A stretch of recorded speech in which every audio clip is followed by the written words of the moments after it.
Hey, before you listen to or watch this episode of the Accelerating Operational Performance podcast, we've got an exciting summer leadership challenge for you. That's right. So we're launching the Leader Behavior Builder Challenge that's going to allow leaders just like you to work on 6 different leadership behaviors or skills that you want to get better at over the course of 90 days.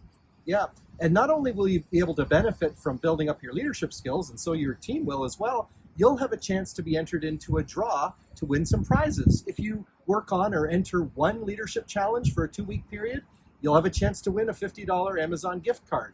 If you do all the challenges, or at least 5 out of 6, we'll enter you into the grand prize draw for a $500 Amazon gift card. That's right. So if you want to sign up and get more details, just go to uniquedevelopment.com. So uniquedevelopment.com. You're going to see a bar at the top. You want to make sure you click that. Just give us your contact info so that we can get you signed up. You're going to get an email with all the details about how it's all going to work. And we are starting right at the beginning of July. So don't wait to sign up. 90 days to being a better leader for you and your organization.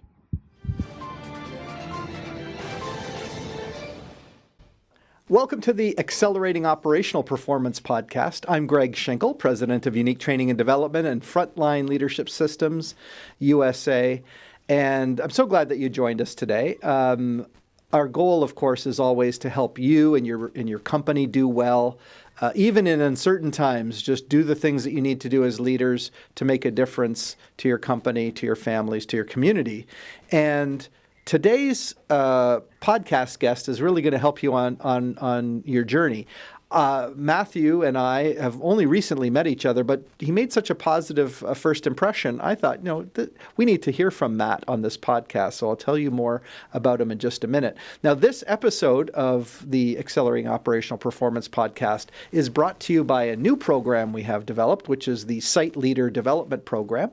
That is a program for plant managers and senior leaders, especially in multi-plant operations, to do a better job of empowering their team to run the business and then free themselves up to add even more value in improving and growing the business. So if that interests you or your company, you can reach out to us at uniquedevelopment.com. So let me introduce you to Mathew Showalter. He said, call him Matt, so I will. Let me introduce Matt to you. Again, Matt Showalter is the plant manager at Advanced Pedestals Limited. And his career journey is quite unique, combining experience in manufacturing, IT, and account management.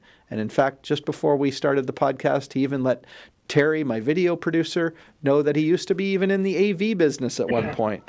This diverse background, coupled with his expertise in lean manufacturing and Six Sigma implementation, provides him with a well-rounded perspective in operational efficiency. He's successfully managed teams of varying sizes and has a strong history of driving productivity improvements, reducing waste, and ultimately growing profitability within organizations. Matt, it's great to have you here. Thank you. It's great to be here. Yeah, so I also want to point out that if you're interested, Advanced Pedestals, also called API, their website is API-plastics.com. That's API-plastics.com. And Matthew, which is Matthew with one T, Showalter, can be found on LinkedIn. You can find him on LinkedIn. So, Matt, one of the things that impressed me, and we were recently discussing some strategies for building your frontline leaders at API. But one of the things that I really liked, first of all, you have a very easygoing viewpoint, but I can tell from talking to you, you've had a lot of experience in running operations. I'm curious, if you go back you've had a pretty varied journey, but as you think about kind of your early part of your career, when did you move from just being enthusiastic to being confident that your approach to things was making a difference? In other words, what's an early win that taught you that I think, I'm onto something in my role? So I was in the bedding industry at a mattress factory, and I viewed myself as an idea salesman.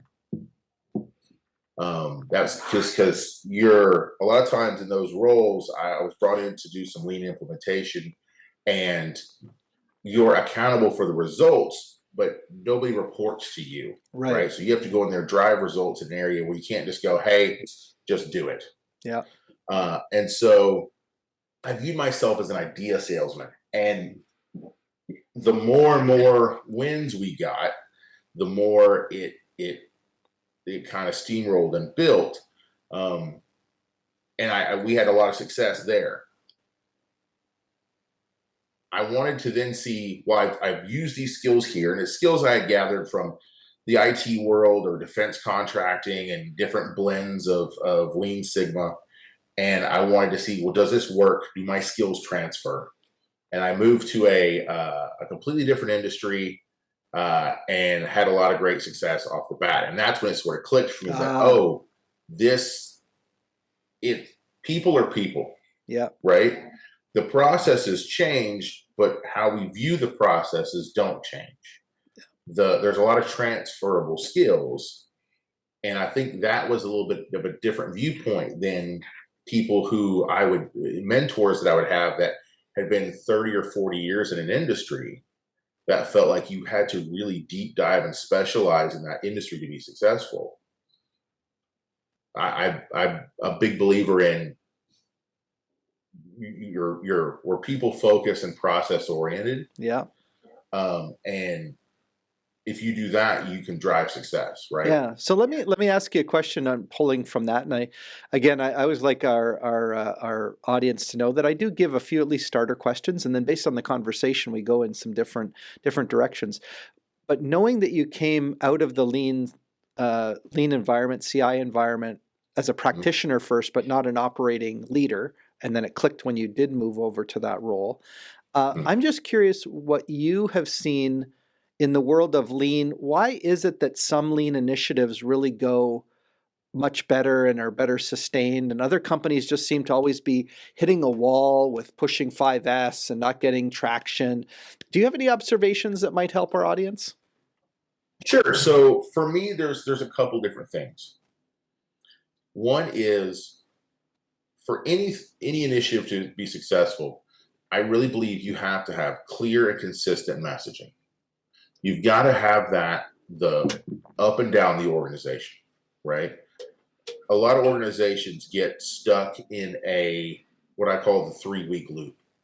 So we hit something hard and we're really super focused on it, and then 3 weeks later we launch a new initiative. Yeah. Right? And that's just not long enough to really embed practices. When it comes to continuous improvement, you've got to have full buy-in across the board, right? Yeah. I've been a part of initiatives where the people on the floor were totally bought in. Let's do it. Let's make it happen. And then an executive leader shifts focus, changes, and the new person comes in. They're not supportive. Yeah. And it just kills it flat, right? All that goodwill you've started, all the productivity you've had just dies. Yeah. And so I think you've got to have understand that it's not a quick solution, right?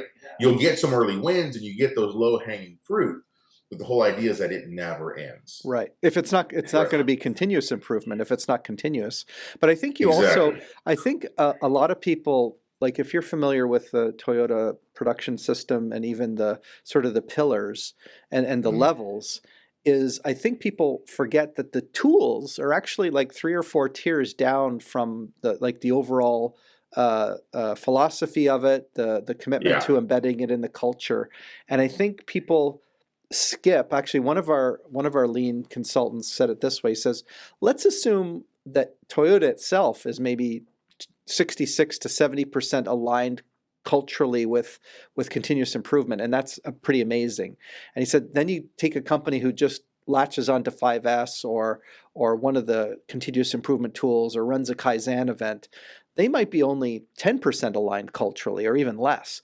And they're just grabbing the tool and implementing it, and they don't realize that there's a whole lot of other aspects of culture to it. So I think what you're bringing to, I love how you said that it's people-oriented and people-driven and process-oriented, that we have to, people drive processes, but the processes themselves have to be pretty robust. So I like that. So in your observation, when you think of how leadership effectiveness and operational performance are linked, How much of a correlation is there? Because there's still a lot of companies that doubt the investment, let's say, in leadership development. What have you seen with leaders who are ineffective or effective, and how that operates or impacts the KPIs, for example? So I'm a full disclosure, I'm a servant leadership guy, right? I didn't even know I was servant leadership until somebody pointed it out. Well, yeah, I guess that's a good point. I kind of align in that. Hey, hold category. on. We have to pause right there. So before we go down further, we do have to, I mean, a lot of people know what servant leadership is. Describe it for me just in practical terms, what it means. And what you're saying is you were demonstrating it before you had a label on it. But what have you come to understand about that kind of an approach? So I guess my vision of it, is that my job is to make sure that all of my people have the proper tools and training, and we make the right decisions easy for them to make. I want to empower people as low down as they can, and then I support them as best they can. If we have issues, we correct the thought process that got us there, and then we turn them loose again. Yeah. In a nutshell. Yeah, no, I agree. So going back to that then, because you said I kind of interrupted you when you were going down the path of leadership and operational performance. So anything you want to expand? So you take a servant leadership approach, and then what else would you hook into that? So whenever people ask me about, what's the impact of leadership, I won't say the name of the company, but I was working for a company. I was running their night shift. And there were two directors of two different value streams, and they had very different management styles, very different leadership styles. One leader was very much in the servant leadership mindset, right? I'm listening to my people. I want to hear what they have to say. We make decisions, but we make it with an informed consent kind of a concept, right? Yeah. Making sure they have everything that they need. The other one was very much nothing happens unless I approve it. Full stop. Mm-hmm. One of the things I do when I go to a new company is I sort of do a flow chart of how decisions get made and things like that. That one was very easy. There was one box, and it said, ask the director. Because nothing happened unless they approved it. So fast forward 3 or 4 years, you have Director A, still going strong, has a team of very low turnover, high productivity, things are going well. Director B has lower productivity, struggling to hit their schedule, and then he retires. Yeah. And everything falls apart. Because he had taught his people to not think and not make decisions. And that was the best example I could see of how leadership had a direct impact on your productivity, on your profitability, because it took 3 or 4 more years to resurrect that department into profitability. Wow. By the way, even though I hate to hear the story, I love the story because it so well illustrates kind of how KPIs are connected to leadership. Now, one thing, because you mentioned servant leadership and also decision making, so we have a model that we call decision-making waste. And essentially it says, you've got all the leaders at different levels, executives, managers, supervisors, frontline team members, employees. And, the people at the front line should run the business, the people in the middle should improve the business, and the people at the top should be growing the business, right? So you've obviously been living this, but what I'm wondering is either why don't leaders, well, actually, let's approach it from 2 angles. One thing I'll hear from leaders is they'll say, you know what, the people don't want to take accountability and responsibility. They don't want to learn more. So they just bring their problems to me and I solve them. So that's the one angle.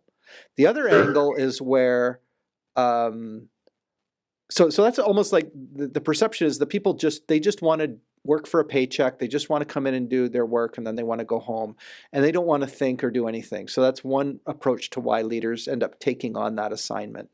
What's your own sense of that? Like, why do some leaders think that the employees don't want to do anything more than the bare minimum? Is that just in the leader's mindset? So then that's the expectations that we set.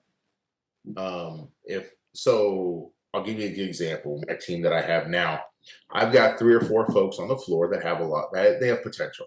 Yeah. I'm going to push them to make more decisions than I am someone who's new and doesn't have the experience. Right. Right. Yeah. It's something you have to grow into.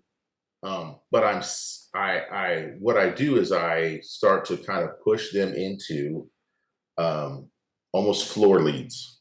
Yeah. Right. So they can be an assistant to their supervisor. They're still Right. doing all the same work. Yeah. So the biggest thing that I run into in those situations is what's in it for me. Mm-hmm. Right. And then, well, I don't want the responsibility because then you're going to yell at me if it goes wrong. Yeah. Right. And that's usually because they've somewhere in their past, in their story, so that's happened to them, or they saw it happen to somebody. And they said, hey, I don't want any part of that. Right. Right. From a leadership perspective, I have to earn the trust of them that I'm not going to come down on you like the wrath of God if you make a mistake. Yeah. My guys are sick of me hearing me say this already, but a mistake's not a mistake. A mistake is only a mistake if you don't learn from it. Right. If you learn from it, it wasn't a mistake, it was an investment. By the way, just as an aside, the expression is you're either winning or you're learning, right? You're not really losing. You're gaining some knowledge. Hopefully you don't repeat it too many times, although in all honesty, we all make mistakes repeatedly before we really learn from them. But like you said, you're trying to get a better body of knowledge so you become more and more capable. So you're saying that's part of the process of getting these frontline employees just getting comfortable with the fact that you're allowing them to make the call. They might make a mistake every once in a while. They're going to learn from that. Absolutely. And we have to be able to build them up and include them in our decision-making process, right? So I may pull some of my operators in and have a quick chat with them and go, hey, this is what we're thinking of doing. What do you think?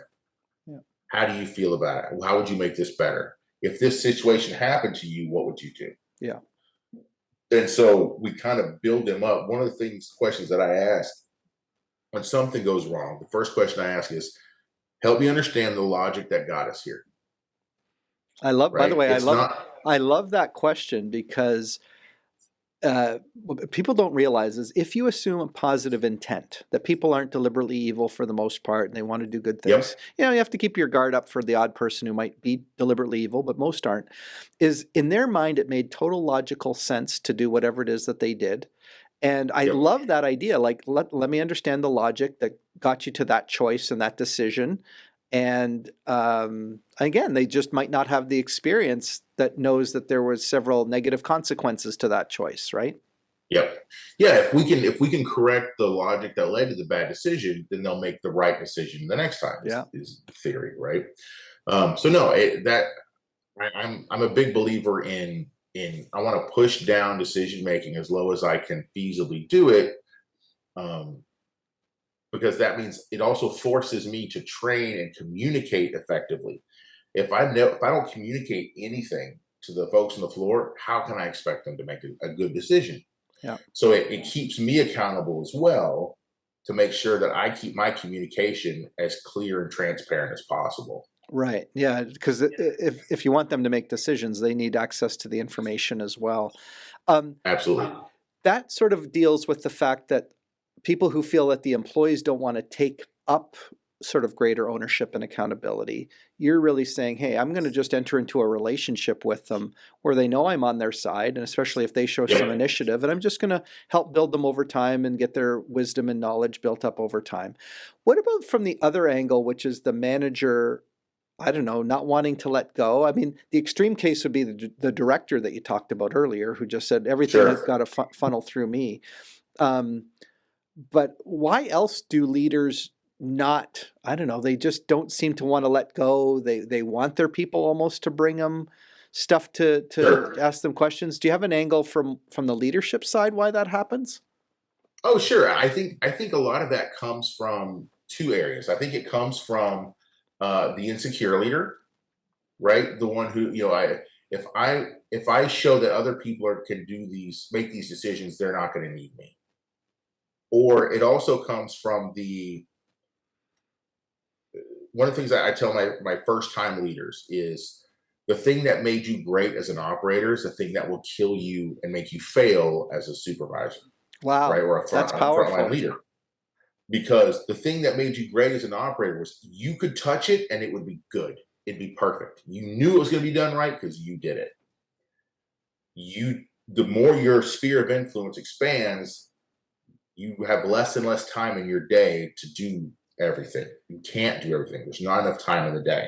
You have to learn how to delegate and follow up, right? Trust, but verify. You have to learn that if you want to be successful. Otherwise, you're going to burn yourself out. And I think a lot of times people feel like the only good decision is the one that I made. Yeah. Because and it just shows, again, it kind of feeds back into that insecurity, which is the I don't trust my people to make the right decision. Yeah. I think you've nailed it. It's interesting that the fear almost, or the insecurity in the leader. I actually had a colleague who shared a sort of a different take on it. We were doing some work doing this new site leader development program, and he said one of the top reasons that he saw for why leaders didn't really want to hold people accountable is, or even to empower them, is they feared having the conversation when somebody let them down, which is a different angle I hadn't even considered. Like, I don't want to have this discussion when somebody lets me down, to let them know that. So I'm just going to take it back and do it and almost protect them from having to do that. That's interesting. Yeah. So yeah, that's definitely something I've encountered is that fear of, I just call it fear of confrontation. Yeah. Where it's hard to have the hard conversation. Right. But I just have to, for me, it's a matter of helping my people to see that the longer you put it off, the harder it gets. Yeah. So the sooner you jump in there and deal with it, the better it gets. And again, some of it comes back to having that relationship, right?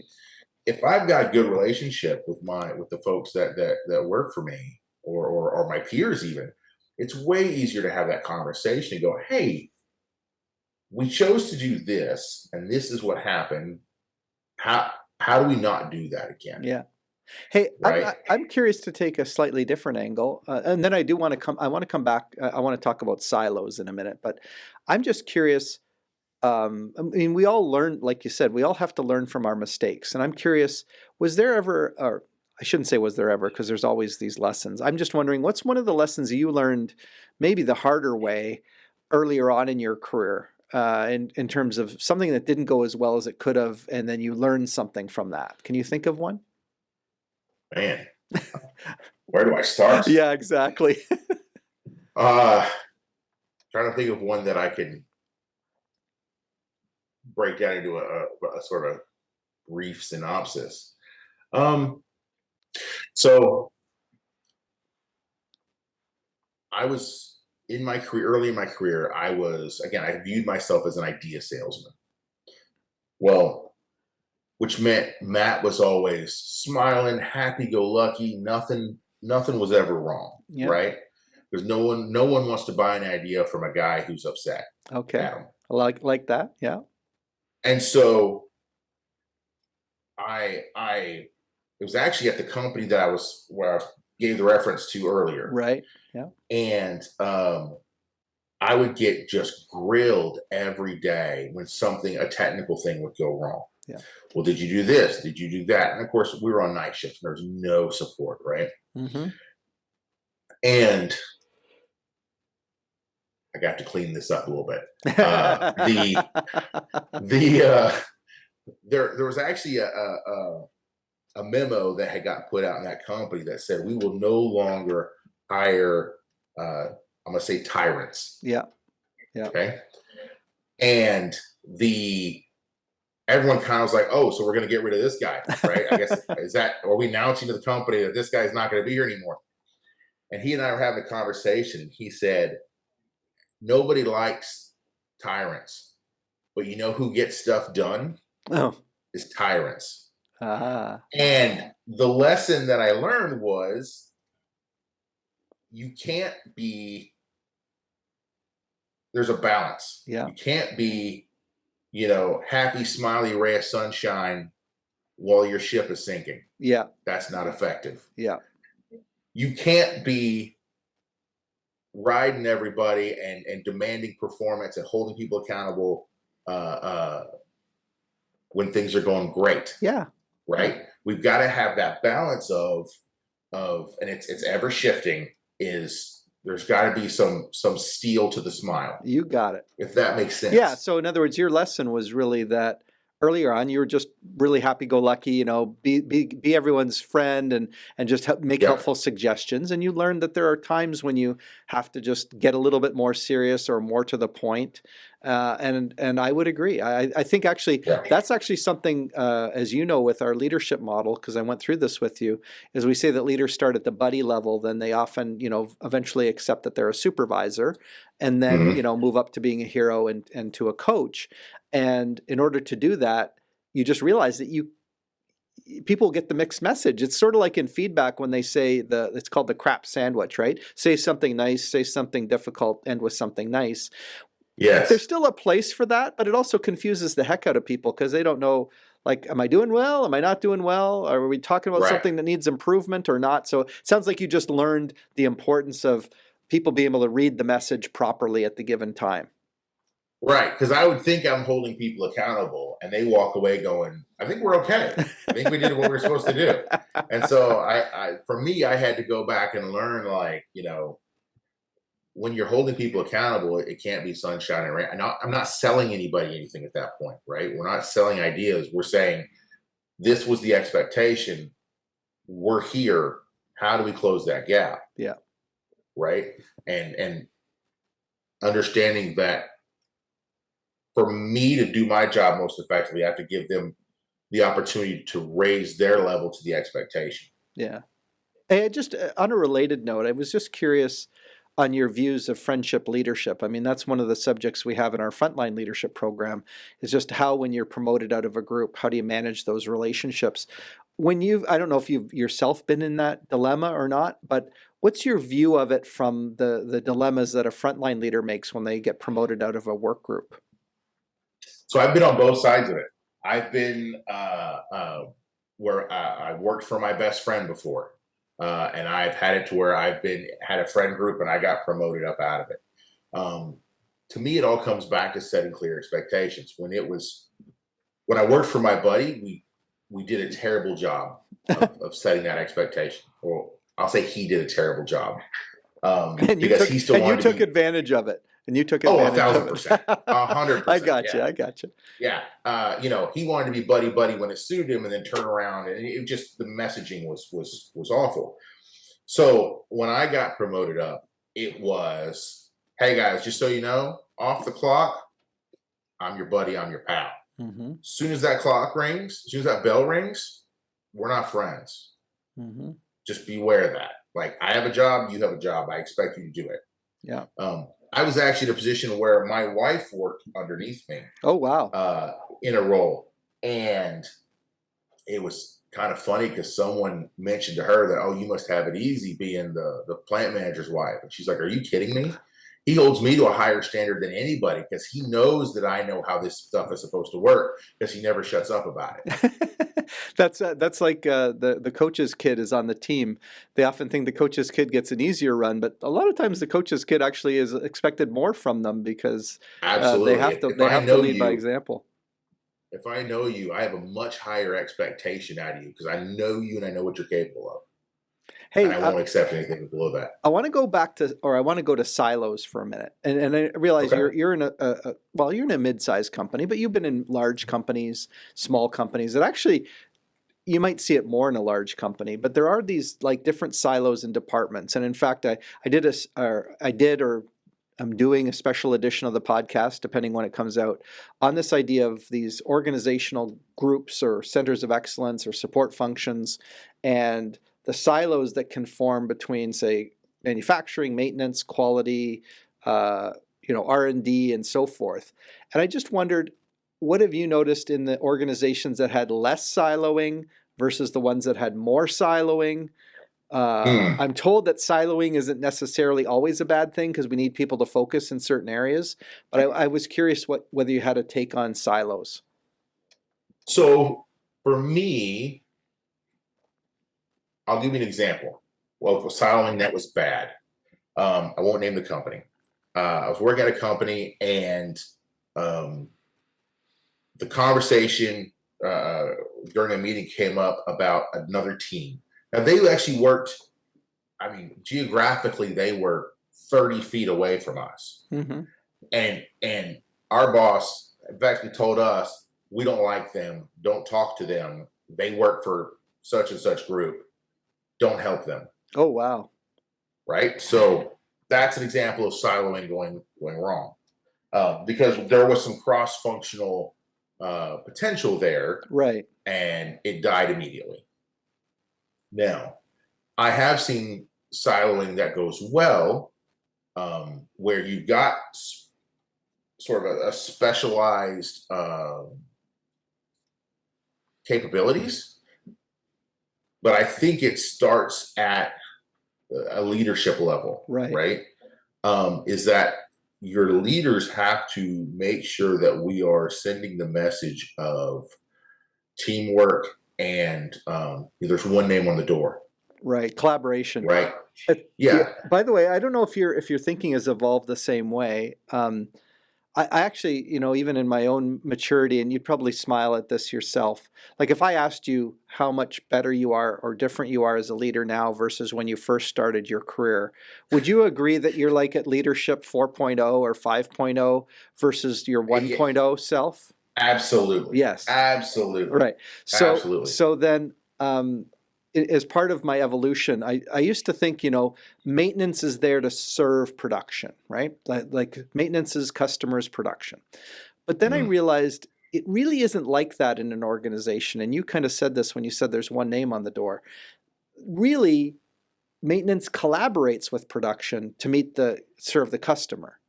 And I think that's probably the angle you're going at there, which is I have a specialized set of skills, but I'm here to add value to our relationship so that we can collaborate for the customer, right? Yep. Yeah, absolutely. And so early on in my career, I when I would come into a department, I would identify who our internal and external customers were. And that's how I viewed it. Right. And when you kind of box yourself out like that, we didn't reach out to those internal customers and go, how can I make your life easier? Right. Right? How can I better feed you what you need so that you can perform your job better? Right? There wasn't that collaboration. It was just, I need to produce a product because I've got a customer, internal customer that needs it. Whereas now I'm more looking as, what are the needs of the organization and how do we best serve those, right? Yeah. So through some of the sort of Lean Sigma work we've done, it's not enough for me to do my job. I need to do my job in a way that sets the next area up for success. Right. So I love what you're saying. I'm curious, and again, we're talking with Mathew Showalter, or Matt. And if you need to reach Mathew, you can do one of two ways. It's Mathew with one T in his name. Mathew Showalter. He's at API-plastics.com, which is Advanced Pedestals is the name of the company. You can also look him up, of course, on LinkedIn. Again, Mathew Showalter is how you'll find him there. And Mathew, we've covered so much ground already in very practical ways that I think will help our audience. I'm just curious if there's any last things that you want to contribute in terms of something that I should have asked you and I didn't. No, I think we've covered most of it. The only, I guess, if lasting words or anything I would leave is that, the biggest problem that I see with leaders is when they decide that they've learned enough. When they decide that, like, I've achieved maximum status, and I heard a quote one time when I was very young, and it stuck with me, which was, I forget who it is, that you die twice. The first time you die when you actually die, but the first time you die is when you stop learning. Wow, I love it.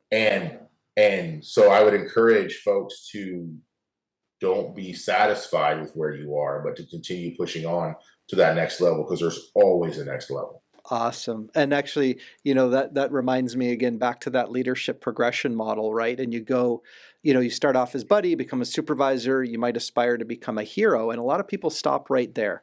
As long as I become like the most knowledgeable person at my level, I have job security and I can stop there. And then for those like yourself who realize that, you got to move up to the coach level, now you're measured not so much on how smart you are, but how many great Yep. people do you leave behind as future leaders who are able to grow and develop. And I know the problem is a lot of people say, well, I don't get really paid for that. I'm paid for my expertise or getting to this director level or something. And they don't realize, no, it's a perpetual lifelong journey of learning and growing, and most importantly, helping other people learn and grow. So Absolutely.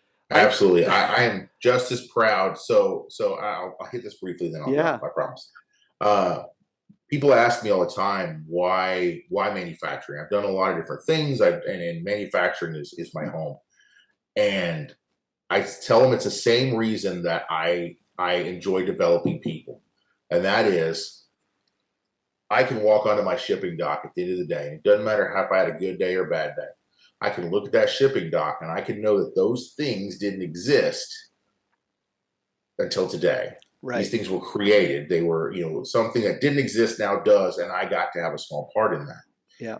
It's the same thing with people as we develop our people. So yeah, I tell my people all the time, I want you to be the best version of you that you can be.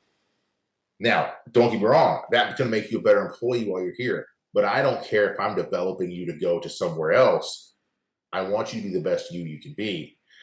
And I've got that same satisfaction of seeing as people that have worked for me that are supervisors or directors or managers in other companies, and knowing that I got to have a small part in who they are. It's that same feeling. Yeah. Yeah. So it drives that passion. So I did another special edition of the podcast, which is basically where I don't have a guest and I talk about something. And I talked about development, because a lot of companies do their employee surveys and they kind of get feedback that says that, employees don't feel like they're getting enough training and development and that sort of thing.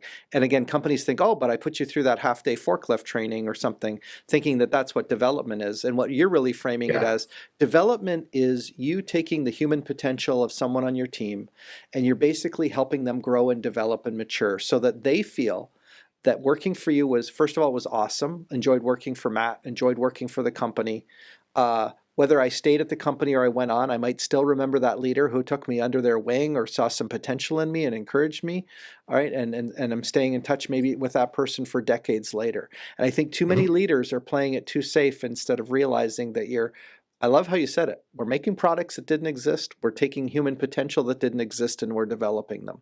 So I think anybody watching this podcast knows that why I chose to have you on is because here's a whip smart person who knows a lot of things about lean and continuous improvement and running manufacturing operations, but he packages it in this nice folksy, let's collaborate together. And I think, we don't see a lot of that. And I need you to know that from an encouraging standpoint, because sometimes when you're good, sometimes you're good, sometimes you just need reassurance. I just need you to understand that packaging of knowing the nice nuts and bolts about how stuff works, but packaged in this like, hey, let's do this together and collaborate is not as common as it should be. So Matt, thank you so much for being on the podcast. Thank you. It's been a pleasure.